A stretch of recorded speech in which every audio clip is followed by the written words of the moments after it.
Bonjour. Pour commencer, je présente mes excuses à Mo NL. Moi, Anel, maman, prends un, tu laisses l'autre. Parce que quand son histoire est venue se retrouver sur la toile, on a d'abord commencé à décortiquer. Après, il y avait des incohérences et puis moi, j'ai dit que l'affaire ici, c'est buzz. Parce qu'il y avait trop d'incohérences. Elle m'a appelé inbox. Elle m'a envoyé les preuves. Son affaire est vraie. Je vous explique parce que j'avais demandé qu'elle monte en live et malheureusement, sa famille m'a interdit de monter en live. Parce que dans la vidéo, elle n'a pas su s'exprimer. Elle s'est exprimée comme quelqu'un qui cherche l'argent du monsieur. On est d'accord. En fait, tout le monde sait ici que Vivi et Fred ont lancé objectif mettre les gens en contact. C'est comme ça que le monsieur se rapproche de Fred.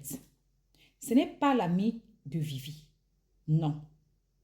C'est juste une fille qui voit Vivi et Fred sur les réseaux qui s'est approchée aussi pour trouver quelqu'un. Donc, le monsieur dit que il aimerait épouser une femme, il aimerait se responsabiliser, il a une entreprise. Bref, il raconte. Moa, Anel, je vais l'appeler Anel, et le monsieur ont parlé en tout et pour tout que 5 jours. Le 5e jour, le monsieur a atterri en Côte d'Ivoire. Quand il a atterri en Côte d'Ivoire, parce que la sœur, elle est gabonaise vivant en Côte d'Ivoire, elle vient d'avoir sa licence. Quand il a atterri en Côte d'Ivoire, il a effectivement remis les bâtons que vous avez vus là pour qu'elle s'habille. Il lui a dit que lui, il est là pour le mariage. Tout ça en moins de 10 jours qu'ils se connaissent. Il a insisté. La fille a amené chez les parents. Jusque-là, tout allait bien. Après, quand la fille a commencé à publier les photos d'elle et du monsieur, certaines filles l'ont contacté inbox lui disant que comme tu vois là, c'est notre gars. Toutes les filles noires. Apparemment, elle dit que le monsieur serait dans une chaîne avec beaucoup de personnes qui font ça aux filles noires. Que visiblement, le but c'est il investit.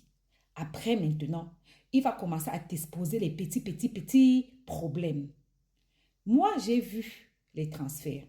Moi, j'ai vu les messages des autres filles qui ont écrit à la fille pour lui expliquer que c'est notre gars et tout. On dit que le monsieur n'a rien. Qui vit chez sa grand-mère en EHPAD. Non, sa grand-mère est en EHPAD. Il vit dans la petite maison de sa grand-mère. La femme avec laquelle il vivait ici avait déjà contacté la fille pour lui dire que il est comme ça, il vit avec moi. Le gars a nié jusqu'à que non, lui, il ne vit pas avec quelqu'un. D'autres disaient qu'il a vendu la voiture pour partir en Côte d'Ivoire voir la fille. Parce que c'est sa première fois de le voir. D'aller en Afrique. C'est sa première fois de mettre ses pieds en Afrique. Bref, chacun dit sa part. Ce qui est sûr, c'est que toutes ces correspondances disent qu'il est généreux. On ne sait pas où il prend l'argent. Moi, la partie que je n'ai pas compris, c'est qu'il ne travaille pas, visiblement. Au bout de 5 jours, comment est-ce qu'il a pu avoir le visa là pour descendre en Afrique? Pourquoi est-ce qu'il dépense autant d'argent, un bâton pour t'habiller, un bâton ci, un bâton ça? J'ai vu les captures d'écran, les envois d'argent. Et autre chose, la fille a eu peur de venir en France se trouver piégée. Je ne sais pas, obligée de payer les dettes, je ne sais pas.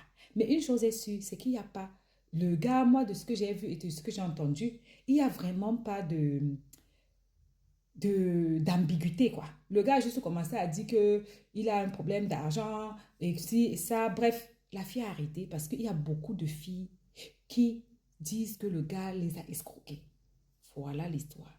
On ne sait pas vous-même.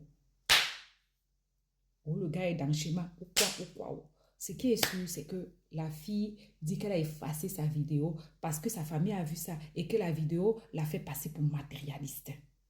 On est d'accord? Absurde.